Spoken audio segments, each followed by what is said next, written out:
ஐயோ தலைவா வேற லெவல்ல விக்ரமனா செம்ம கேரக்டர் உள்ள நான் எதிரே பார்க்கல சத்தியமா உள்ள வெற்றி தேட்டர்ல பிஜிஎம்லாம் பாத்தீங்கன்னா ஹைலைட் ஐயோ பிடிச்சி பிணறி ஏத்துறாங்க.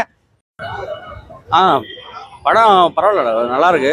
பட் என்னன்னா விக்ரமோட ஆக்டிங் நல்லா இருக்கு, ஜிவி பிரகாஷோட பேக்ரவுண்ட் மியூசிக் நல்லா இருக்கு. ஆனால் படத்தில் ஒரு கிளாரிட்டி இல்லை. ஆக்சுவலாக என்னன்னா இது வந்து ஒரு நம்ம ஹிஸ்டாரிக்கல் அந்த கோல்டு பேஸ்டு கதை. ஆனால் ரொம்ப பேருக்கு அது வந்து புரியாது. அதனால வந்து ஒரு ஷார்ட் நோட்ஸாக என்ன கதை இது எதை பற்றினதுங்கிற ஒரு இன்ட்ரோடக்ஷன் இருந்துக்கலாம். படம் ரொம்ப ஸ்லோவாக போகுது, ஸ்க்ரீன் பிளே பெட்டராக இருந்துக்கலாம். பட் ஆனால் விக்ரமுக்கு கண்டிப்பாக நேஷனல் அவார்டு கிடைச்சா நல்லாயிருக்கும். அவார்டு வைஸ் இதோட எக்ஸ்ட்ரா நிறைய எதிர்பார்க்கலாம் ப்ரோ. படம் நல்லா இருந்தது, தரமாக இருந்தது. போதும் இது ரஞ்சித் டேரக்டர் சூப்பராக பண்ணியிருந்தாரு. எடிட்டர் வேற யாருன்னா போட்டுருக்கலாம், இன்னும் கொஞ்சம் எடிட்டிங்லாம் நல்லா இருந்திருக்கும். நிறைய சீக்வன்ஸோட எடிட்டிங்லாம் வந்து கொஞ்சம் லோவாக இருந்த மாதிரி இருந்தது. மற்றபடி சினிமாட்டோகிராஃபி நல்லா இருந்துச்சு, ஆக்டிங் சூப்பராக இருந்தது. ரஞ்சித்தனா விக்ரமனாவுக்கு இந்த கொஸ்டின்ல வந்து பாத்தீங்கன்னா இந்த கேரக்டர்ல சத்தியமா அவார்டு கொடுக்கணும், அவார்டு வாங்கணும், நேஷனல் அவார்டு. அதே மாதிரி அனிருத்தா எல்லா அவார்டையும் வாங்கிட்டு போறாரு. ரொம்ப ரொம்ப தப்பு தலைவா. விட்டு குத்துறேன் ஜிவி பிரகாஷ்க்கு சொல்றேன் அவார்டை தலைவா. இந்த வருஷம் முதல் வருஷத்துல சத்தியமா ஜிவி பிரகாஷ்க்கு முதல் அவார்டு நேஷனல் அவார்டு இல்லாம எல்லா அவார்டையும் என் தலைவனுக்காக கொடுத்துருவோம். ஏன்னா தலைவன் வேற லெவலில் சுத்தி வச்சிருக்கான். உள்ளுக்குள்ள அப்படியே எப்படி சொல்றதுன்னா தெரியல, அப்படியே உதறது கைகள்லாம் எனக்கு பைத்தியமாயிட்டேன் உள்ளுக்குள்ள. அது மாதிரி தான் உள்ளுக்குள்ள படம் பார்த்தேன். இவனுக்கு பேசுறதெல்லாம் நீங்க கேட்காதீங்க. ரஞ்சித் தரமா இருந்தாரு, விக்ரம் ஆக்டிங்கும் சூப்பரா இருந்துச்சு. மியூசிக் பரவாயில்ல, ஓரளவுக்கு தான் இருந்தது. ஆனா 2 பேர் ஆக்டிங்கும் சூப்பரா இருந்தது.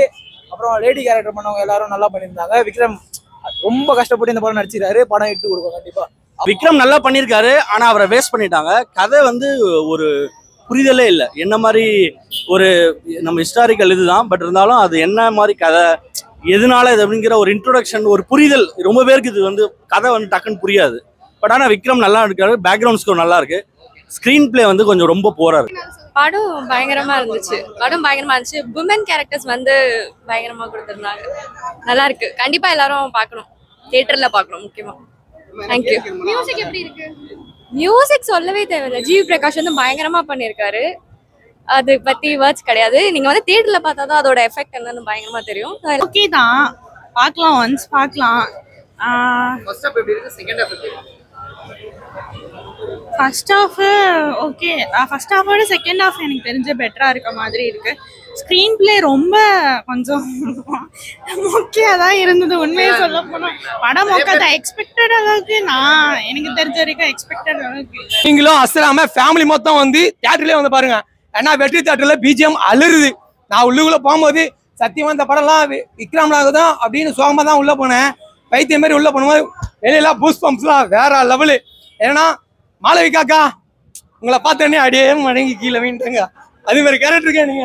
அப்படியே உங்களை ரொம்ப லவ் பண்றேன் நான் சத்தியமா. இன்னும் ரொம்ப நாள் சென்னை ஸ்க்ரீன்ல வந்து பிஜிஎம் அலற விட்டீங்க எல்லாருமே. ரஞ்சித்தனா ஒவ்வொரு கேரக்டருக்கும் அசராம கேரக்டர் பொறுத்த வரைக்கும் செம்ம கேரக்டர் கொடுத்துருக்கீங்க. அவங்களும் அவார்டு தான். எல்லாருக்குமே இந்த டீமுக்கு ரொம்ப நன்றி நான் தெரிவிக்கிறேன். ஏன்னா வேற எதுலையும் ரொம்ப மொக்க பண்ணிட்டீங்கன்னா சத்தியமா நீங்க மொக்க பண்ற இந்த படத்தை வந்து ஒரே வார்த்தையில் தான் சொல்ல முடியும், தா. அவ்வளவுதான். இந்த படத்தை எவன் மொக்கன்னு சொல்றானோ தா, அவ்வளவுதான். ஓகேங்களா? எல்லாருமே ஆடியன்ஸ் எல்லாருமே இந்த படத்துக்கு ஃபுல் சப்போர்ட் கொடுங்க. நான் மீண்டும் போயிட்டு தியேட்டர்ல படம் பார்த்துட்டு தூங்க தான் போறேன். போறீங்களா? படம் கொஞ்சம் ஸ்லோவாக தானே போகுது, ஆனால் இருந்தாலும் ஓகேஷாக இருக்குது, பரவாயில்ல, நல்லா தான் இருக்குது. ஜிவி அவர் பயங்கரமாக பண்ணியிருக்காரு, செமையாக இருக்குது. இது எல்லாமே இந்த மெனக்கடெல்லாம் எவ்வளோ பயங்கரமாக ரொம்ப கஷ்டப்பட்டுருக்காங்கன்னு அதெல்லாம் ட்ரெய்லர் பார்க்கும்போது தெரிஞ்சு, படம் பார்க்கும்போது நிறையவே தெரிஞ்சது. நான் செகண்ட் ஹாஃப் கொஞ்சம் டவுனாக தான் இருந்துச்சு, ஃபர்ஸ்ட் ஹாஃப் கொஞ்சம் நல்லா தான் இருந்துச்சு. தேங்க்யூ. நீங்க என்ன எதிர்பார்த்து விக்ரம் சார் கிட்ட இருந்து என்ன எதிர்பார்த்து உள்ள போனீங்க? ஆக்சுவலி ஃபுல்லாவே ஹிஸ்டாரிக்கல் தான், ஆனா ஒரே கான்செப்டையே திருப்பி கொண்டு வந்த மாதிரியே இருக்கு. மியூசிக் பொறுத்த வரைக்கும் ஜிவியோடைய மியூசிக் எல்லாமே ஓகே, பெட்டர் தான். இந்த மூவிக்கான தகுந்த மாதிரி தான் இருக்கு. அவார்டு எதனா கிடைக்குமா? நேஷனல் அவார்டு விக்ரம் அப்படிலாம் வாய்ப்பு. சரி, தேங்க்யூ.